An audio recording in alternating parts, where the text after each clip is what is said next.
കണ്ണാടി. ഈ കണ്ണാടി എന്ന ഒറ്റ വസ്തുവിനെ അടിസ്ഥാനമാക്കി ഒരുപാട് അമാനുഷിക കഥകൾ നമ്മൾ കേട്ടിട്ടുണ്ട്. നമ്മൾ മുഖം നോക്കുന്ന കണ്ണാടിയായാലും ഏത് കണ്ണാടിയായാലും നമ്മുടെ രൂപമല്ലാതെ മറ്റൊരു രൂപം അതിൽ കാണും. ആ ഒരു രൂപം നമ്മൾ ഇടയ്ക്കിടെ ഭയപ്പെടുത്തും. ഈ ഒരു ചിന്ത പൊതുവെ എല്ലാവർക്കും ഉള്ളതാണ്. അതിനാലാണ് പകൽ സമയങ്ങളിൽ വളരെ നിസ്സാരമായി കണ്ണാടി നോക്കുന്ന നമ്മൾ പോലും രാത്രികാലങ്ങളിൽ കണ്ണാടി നോക്കാൻ ഭയപ്പെടും. ചില സമയങ്ങളിൽ അതിൽ കാണുന്ന നമ്മുടെ രൂപം പോലും നമ്മളെ ഭയപ്പെടുത്തും. ഇന്ന് നമ്മൾ കാണാൻ പോകുന്നതും അങ്ങനെ വളരെ വ്യത്യസ്തമായിട്ടുള്ള ഒരു സംഭവമാണ്. മെക്സിക്കോയിൽ നടന്നു എന്ന് പറയപ്പെടുന്ന ഒരു സംഭവം.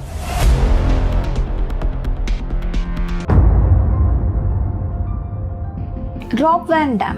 ഇയാൾ ലോകത്തെ ചുറ്റിവരുന്ന ഒരു കപ്പലിലെ പ്രധാനപ്പെട്ട ജോലി ചെയ്യുന്ന ആളാണ്. ഒരു വർഷത്തിലെ 80% ദിവസവും ആ കപ്പലിലായിരിക്കും. മറ്റു ദിവസങ്ങളിൽ മാത്രമായിരിക്കും വീട്ടിലേക്ക് പോവുക. ഇയാൾക്കൊരു പ്രണയിനിയും ഉണ്ടായിരുന്നു. അവളെ ആദ്യമായി കണ്ടതും കടലിൽ വെച്ചാണ്. ഒരു തവണ ഇയാൾ ഓടിച്ച ജെസിസ്കോ മാനോ എന്ന കപ്പലിൽ വെച്ചാണ് അവളെ ആദ്യമായി പരിചയപ്പെടുന്നത്. പ്രണയത്തിലാവുകയും ചെയ്യുന്നു, വിവാഹം കഴിക്കുകയും ചെയ്യുന്നു. എന്നാൽ അയാൾ പോകുന്നിടത്തിലെല്ലാം അവളെയും കൊണ്ടുപോകാൻ കഴിയില്ലല്ലോ. അതിനാൽ മെക്സിക്കോയിലെ ഒരു പ്രധാനപ്പെട്ട ഭാഗത്ത് സ്ഥലം വാങ്ങി അവിടെ വീട് വെച്ച് താമസിക്കുകയാണ്. വർഷത്തിൽ 3 മാസം മാത്രം വീട്ടിൽ കാണും.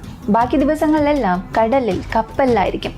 ആ 3 മാസവും വളരെ സന്തോഷമായിരിക്കും. ഒരുപാട് സ്ഥലങ്ങൾ കാണാൻ പോവുകയും രണ്ടുപേരും ഭാര്യ ഭർത്താക്കന്മാരായി വളരെ സന്തോഷത്തിൽ ജീവിക്കുകയും ചെയ്യും. എന്നാൽ ബാക്കി ഒരു 8-9 മാസം കടലിലായതിനാൽ ഇയാൾക്കെന്ന് പറഞ്ഞൊരു ജീവിതമോ ഒരു കുഞ്ഞിനെയോ ഉണ്ടാക്കാൻ കഴിഞ്ഞില്ല. അതിനായിട്ടുള്ള പ്ലാൻ ചെയ്യേണ്ട ഒരു അവസ്ഥയിൽ പോലും അല്ലായിരുന്നു രണ്ടുപേരും. അതിനാൽ തന്നെ ഈ ഒരു ജോലി കളഞ്ഞിട്ട് മറ്റെവിടെയെങ്കിലും സ്ഥലം വാങ്ങി കൃഷി ചെയ്ത് ജീവിക്കാമെന്ന് അയാൾ തീരുമാനിക്കുകയാണ്. അതിനായി മെക്സിക്കോയിൽ അവരുടെ വീടിന് ചുറ്റിയുള്ള 20 ഏക്കർ സ്ഥലം വാങ്ങുന്നു. ആദ്യം ആ സ്ഥലത്ത് ചോളം കൃഷി നടത്തുന്നു. വലിയ വരുമാനം ഒന്നുമില്ലെങ്കിലും ദിവസത്തിലെ ചിലവുകൾ തള്ളി നീക്കാൻ അത് മതിയായിരുന്നു. എന്നാൽ വർഷങ്ങൾ പോകുന്തോറും നല്ല വരുമാനം കിട്ടിത്തുടങ്ങി. പണം ഒരുപാട് സമ്പാദിച്ചു. 100 ഏക്കറോളം സ്ഥലം സ്വന്തമായി വാങ്ങുന്നു. ഇപ്പോൾ രണ്ടുപേർക്കും ഒരു ചിന്ത വരികയാണ്. ഏകദേശം സമ്പാദിച്ചു കഴിഞ്ഞു, പ്രിപ്പയർ ആയിട്ടുണ്ട്, ഇനി നമുക്കൊരു കുഞ്ഞു വേണം. അങ്ങനെ അടുത്ത വർഷത്തിൽ തന്നെ അവർക്കൊരു കുഞ്ഞ് ജനിക്കുന്നു. വളരെ ചെറിയ പ്രായം മുതലേ ആ കുഞ്ഞിന് അധിക വാത്സല്യം കൊടുത്തായിരുന്നു വളർത്തിയിരുന്നത്. ആ കുഞ്ഞ് ചോദിക്കുന്നതിന് മുൻപ് ഓരോ കാര്യം ചെയ്തു കൊടുക്കാനും അവർ വളരെ താല്പര്യം കാണിച്ചു. എന്നാൽ ആ കുഞ്ഞിന് ചെറിയ പ്രായം മുതലേ വളരെ വ്യത്യസ്തമായിട്ടുള്ള ചില താല്പര്യങ്ങളായിരുന്നു ഉണ്ടായിരുന്നത്. എവിടെ പോയാലും മുഖം നോക്കുന്ന കണ്ണാടിയോടുള്ള താല്പര്യം. കുഞ്ഞായിരിക്കുമ്പോൾ തന്നെ കണ്ണാടിക്ക് മുന്നിൽ നിന്ന് തൻ്റെ മുഖം നോക്കി ചിരിക്കുക, അതുമായി കളിക്കുക തുടങ്ങി ഒരു ദിവസം മുഴുവൻ കണ്ണാടിയുമായി ചിലവാക്കും. ഇത് അവരും ശ്രദ്ധിച്ചിരുന്നു. അവരുടെ കുഞ്ഞിന് എങ്ങനെയാണ് കണ്ണാടിയോട് ഇത്ര താല്പര്യം വന്നത് എന്ന് അവർക്കറിയില്ല. എങ്കിലും തങ്ങളുടെ മകൾക്ക് അത് ഇഷ്ടമാണ് എന്ന ഒറ്റ കാരണത്താൽ എവിടെ പോയിട്ട് വന്നാലും ചെറിയ ചെറിയ കണ്ണാടി കൊണ്ടുള്ള കളിപ്പാട്ടങ്ങൾ വാങ്ങാൻ തുടങ്ങി. കാലം പോകുന്തോറും ആ വീട്, ആ കുഞ്ഞിന്റെ മുറി മുഴുവനും മുഖം നോക്കുന്ന കണ്ണാടി കൊണ്ട് നിറഞ്ഞു. 100 മുതൽ 150ഓളം കണ്ണാടികൾ ആ കുഞ്ഞിനുണ്ടായിരുന്നതായി പറയുന്നു. അത്രത്തോളം ആ കുഞ്ഞിന് കണ്ണാടിയോട് ഇഷ്ടമുണ്ടായിരുന്നു. തന്റെ കൃഷിസ്ഥലത്ത് വിളവെടുക്കുമ്പോൾ അതിൽ കിട്ടുന്ന പണം കൊണ്ട് ആദ്യമായി കുഞ്ഞിനൊരു കണ്ണാടി വാങ്ങാൻ ഒരിക്കലും റോബ് മറക്കാറില്ല. ഇങ്ങനെയുള്ള സമയത്താണ് ഒരു ഫ്രണ്ടിലൂടെ ഇംഗ്ലണ്ടിലെ റാണി ഉപയോഗിച്ച കണ്ണാടി ലേലത്തിൽ വരുന്നുവെന്ന കാര്യം കുഞ്ഞറിയുന്നത്. അത് വാങ്ങുന്നത് ചിലവേറിയ പണിയാണെങ്കിലും സ്കൂളിൽ എല്ലാവരും സംസാരിക്കുന്നത് വെച്ച് തൻ്റെ അച്ഛന് തീർച്ചയായും അത് വാങ്ങിത്തരാൻ കഴിയുമെന്ന് അവൻ വിശ്വസിച്ചിരുന്നു. തനിക്കായി എന്തും ചെയ്യാൻ തൻ്റെ അച്ഛൻ തയ്യാറാണ്. അതിനാൽ ആ കണ്ണാടി തീർച്ചയായും വാങ്ങിത്തരും എന്ന് തൻ്റെ ഫ്രണ്ട്സിനോട് പറഞ്ഞിട്ട് വീട്ടിലേക്ക് വരുന്നു. റോബും ഇതിനെക്കുറിച്ച് അന്വേഷിക്കുകയാണ്. എന്നാൽ അതിന്റെ വില ഇവർ സ്വപ്നത്തിൽ പോലും ചിന്തിക്കാൻ കഴിയാത്തതായിരുന്നു. പല കോടിയോളം വരും. കാരണം ആ കണ്ണാടിയിൽ രത്നക്കല്ലുകളും വജ്രങ്ങളും പതിച്ചിരുന്നു. ആ കണ്ണാടിയെക്കുറിച്ച് കേട്ടപ്പോൾ തന്നെ അത് വാങ്ങണമെന്ന് റോബും തീരുമാനിച്ചിരുന്നു. കാരണം അത് തന്റെ കുഞ്ഞ് ആവശ്യപ്പെട്ടതാണ്. തന്റെ വീട്, സ്വത്ത്, സ്ഥലം എല്ലാം വിറ്റിട്ടാണെങ്കിലും ആ കണ്ണാടി വാങ്ങണം എന്നയാൾ തീരുമാനിക്കുന്നു. ഈ സമയത്താണ് ആദ്യമായി അയാളുടെ ഭാര്യ അയാളെ തടയുന്നത്. എന്താണ് നിങ്ങൾ വിചാരിച്ചു കൊണ്ടിരിക്കുന്നത്? ഈ സ്വത്തെല്ലാം നമ്മൾ സമ്പാദിച്ചത് നമ്മുടെ കുഞ്ഞിന്റെ ഭാവിക്ക് വേണ്ടിയാണ്. ഇപ്പോഴും നമ്മൾ ഒരുപാട് കഷ്ടപ്പെടുന്നുണ്ട്. ഈ സ്വത്തെല്ലാം വിറ്റ് ആ കണ്ണാടി വാങ്ങണമെന്ന് അങ്ങനെ എന്താണ് ആവശ്യമെന്ന് അവൾ ചോദിക്കുകയാണ്.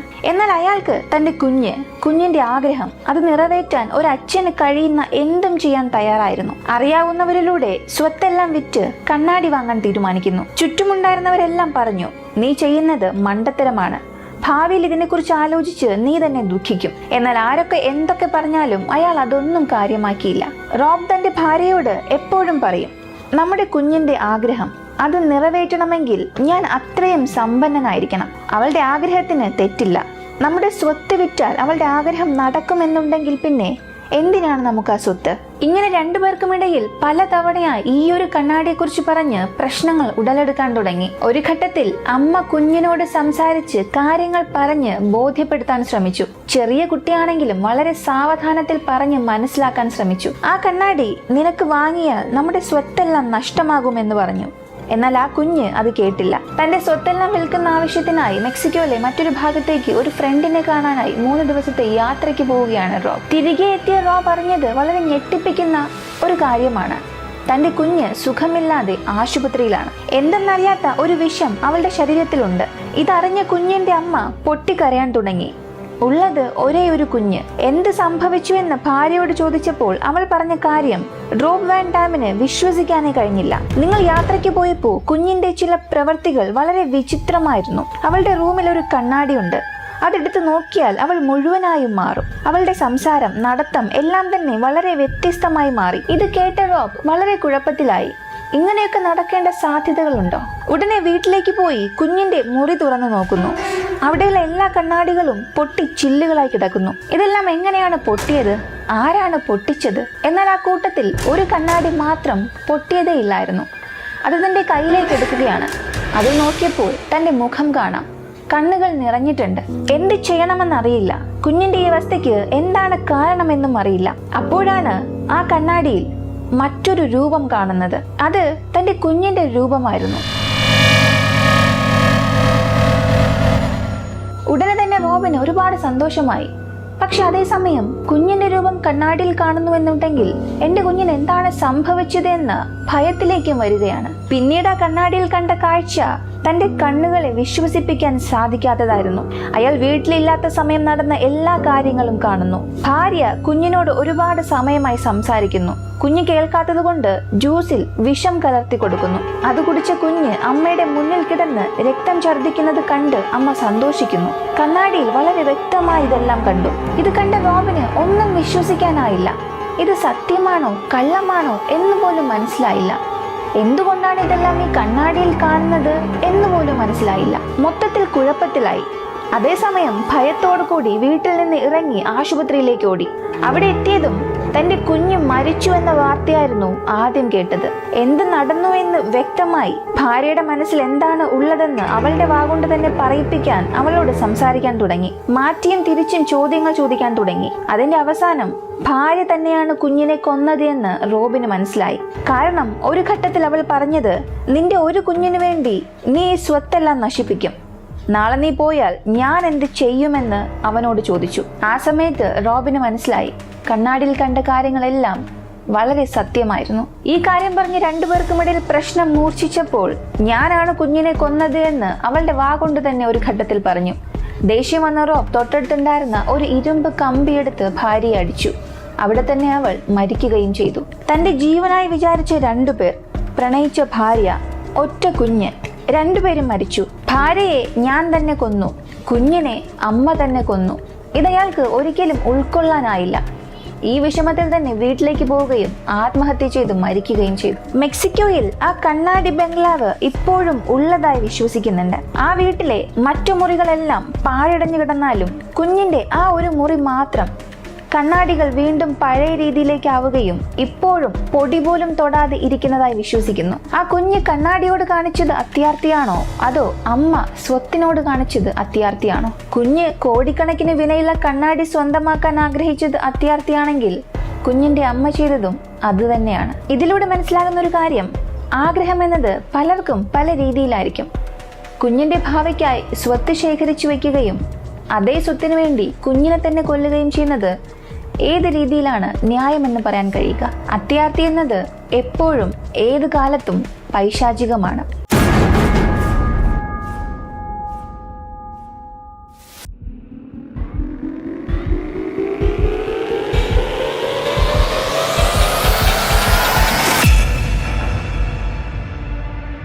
മലേഷ്യ ബേസ് ചെയ്ത റുമാസീവ ലിമാപുല, അതായത് റെന്റൽ ഹൗസ് ഫോർ 50 റിംഗിത്ത്. 50 റിംഗിത്തിന് റെന്റൽ ഹൗസ് എന്നത് സാധ്യമേ അല്ല.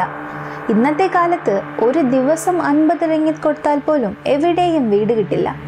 അങ്ങനെയുള്ളപ്പോൾ ഇതെങ്ങനെയാണ് സാധ്യമാവുക?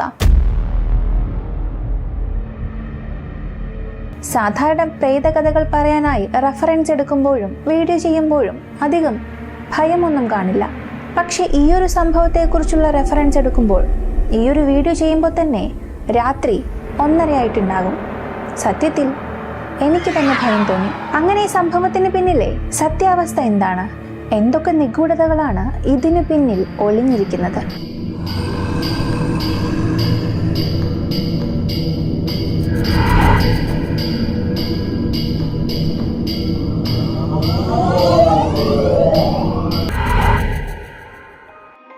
ഈ സംഭവത്തിൽ ബാധിക്കപ്പെട്ട വ്യക്തികൾ 8 പേർ. അതിൽ ഒരാളുടെ എക്സ്പീരിയൻസ് അയാൾ തന്നെ ഷെയർ ചെയ്തിട്ടുണ്ട്.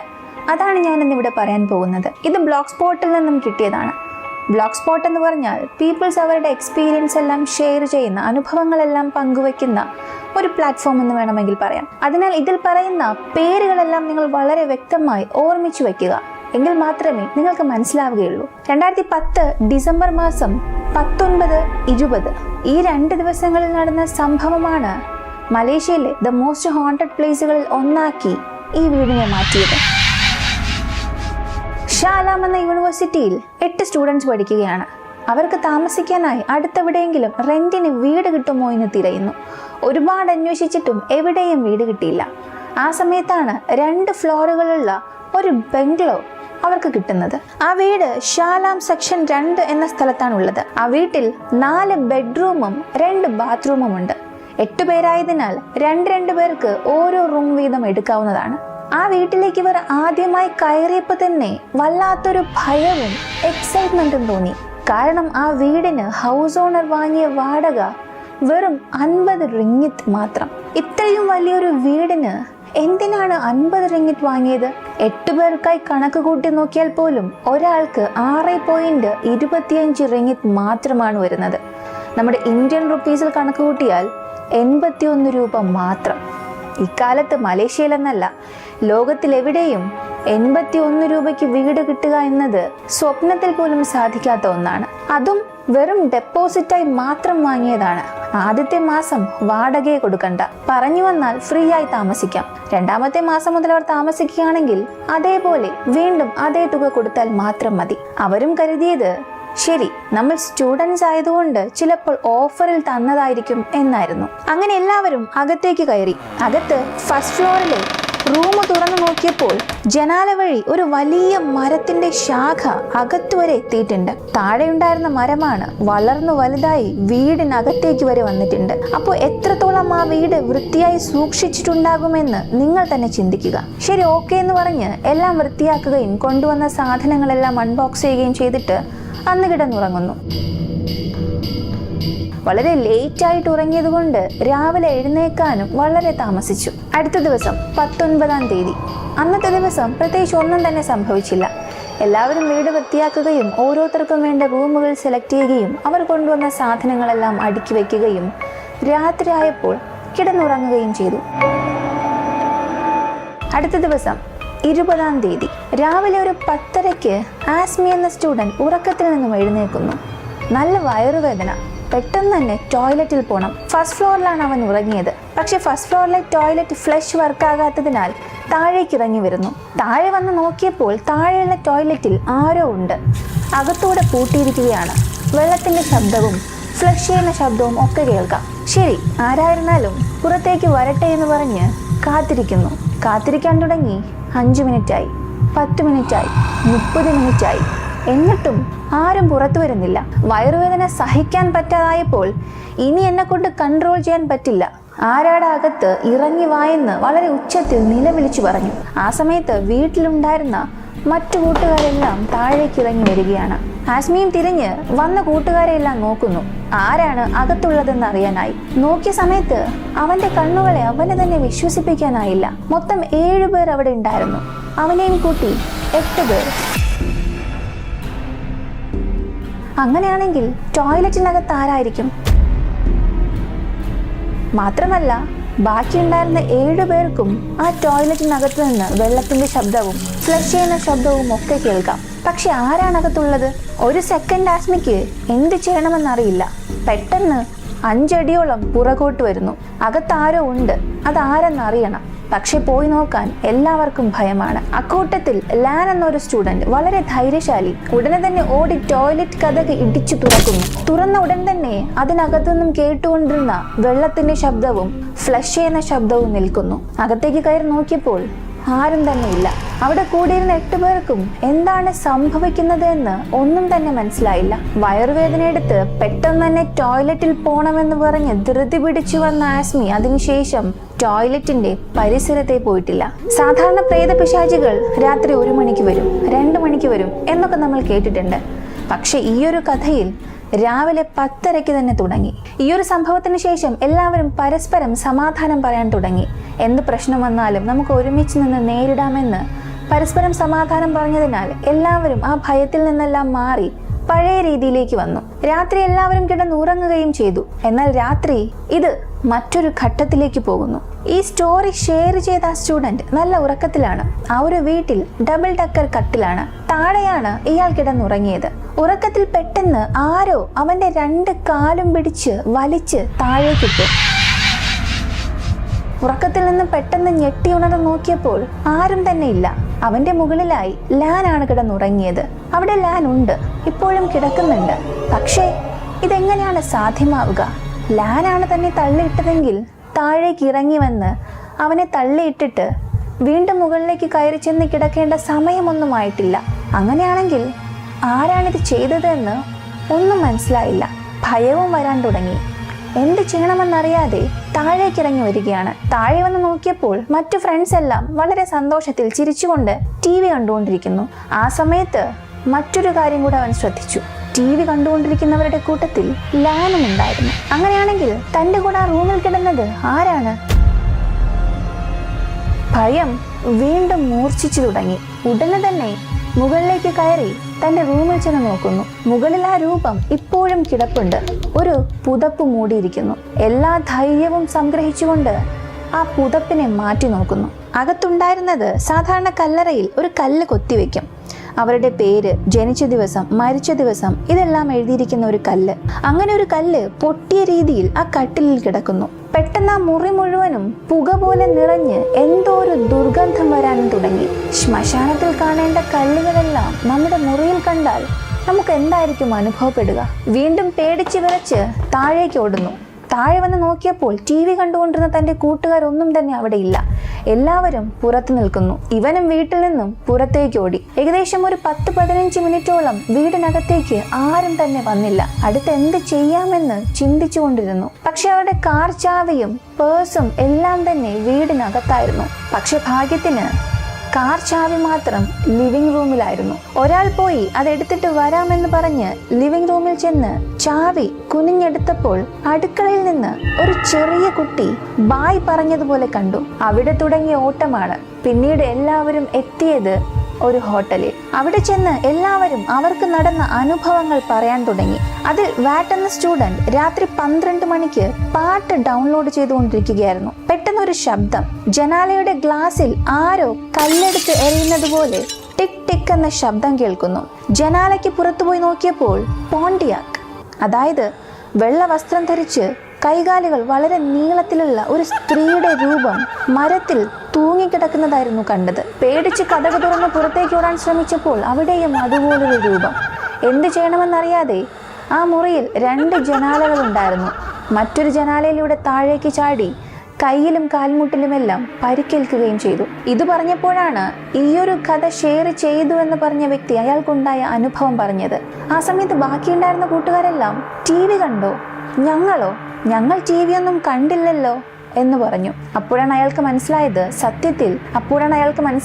സത്യത്തിൽ ആ സമയം താൻ മാത്രമേ ആ വീട്ടിലുണ്ടായിരുന്നുള്ളൂ.